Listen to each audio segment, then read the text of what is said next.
Good morning. As you see, we're doing things a little bit different today, but I did want to be able to show you some slides about my trip to Honduras. Things are still a little crazy, and I'm sorry I can't be with you, but I promise to be back with you as soon as I can. This first picture you see is the morning we left on March the 7th. We're heading toward the Little Rock Airport to be on our way to Honduras. See, we're kind of crowded on that airplane. It's a very small airplane as we're flying down to Honduras. But the plane made the trip, so we made the trip. Here you see where we're flying to. At the top of the map, you see where it says Mississippi and Texas. We're kind of in between there. You see the plane, and then we're flying down towards Honduras. Okay, here we are in the mission home. One of the key things we do every year is choose our prayer partner. And during the week, we're supposed to give encouraging messages and maybe some little gifts to our prayer partner. So this is what we're doing here. And here I am showing off outside the mission house before we head to the village. And one of the first things that we do in order to do our work is we have to head out in different directions each year to get to the village where we're going to be working. We made a rest stop along the way. As you can see, it takes a long time to use a single restroom when you have 25 people on the bus plus about 25 translators. So we were at the rest stop for quite some time. And really the most unusual thing that happened that's never happened to us before is you see the welcome sign that they have for us there in Corralito. And it was a very interesting trip.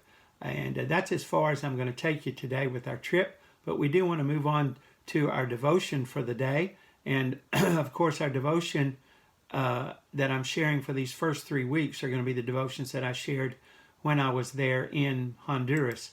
And the second day, we were talking about a toucan. So it looks kind of funny, me with a toucan nose on.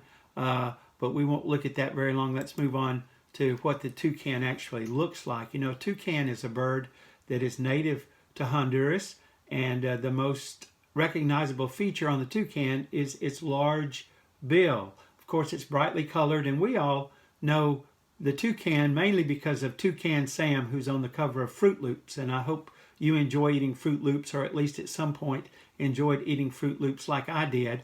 And the important thing that I want to tell you about the toucan today is that its bill might look very decorative, and it's really not that good for defenses. It's very large, but what it does do is it regulates the temperature of the toucan. It acts like a thermostat for the toucan, and it says it can raise its body temperature or lower its body temperature by up to 10 degrees, which is pretty amazing. You know, God made all the things in nature, and this is one of the most amazing things that He did. And so the focus of my devotion that day and what I'm going to tell you about a little today is whether you are being a thermometer or a thermostat. Now, a thermometer, all it does is tell you what the temperature is. If I would look at a thermometer right now in my office, let me turn around and look. It says it's 66 degrees. Now, that thermometer can't do a thing in the world about the temperature in my office. It just shows what the temperature is. But if I had a thermostat, I could change that thermostat and it would show what the temperature was supposed to be and would change the air conditioner or heater to make it that temperature in my office. And so, you know, thermostats just stand by and tell you what's going on, whereas a thermostat adjusts things. And I want you to decide today, are you going to be a thermometer, someone who just sits idly by and registers what's going on in the room? Or are you going to be a thermostat, someone who can make a change, make a difference? I know that there's something you can do there where you are today to make a difference.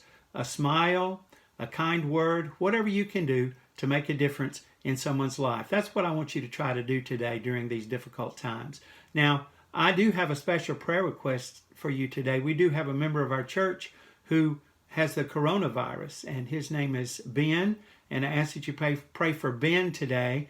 And also a former member of our church, a young man in his early 20s, committed suicide yesterday. So this has had a huge impact on his family, and his grandparents are still members of our church. So we need to remember for that family, and their last name is Burrows. So please remember all of them, and you have a great day today, and I hope you enjoy seeing this video. Like I say, I hate not being with you, but this is the best thing I can do at this point. Maybe we'll find some way to communicate next week so we can interact with each other. Thank you.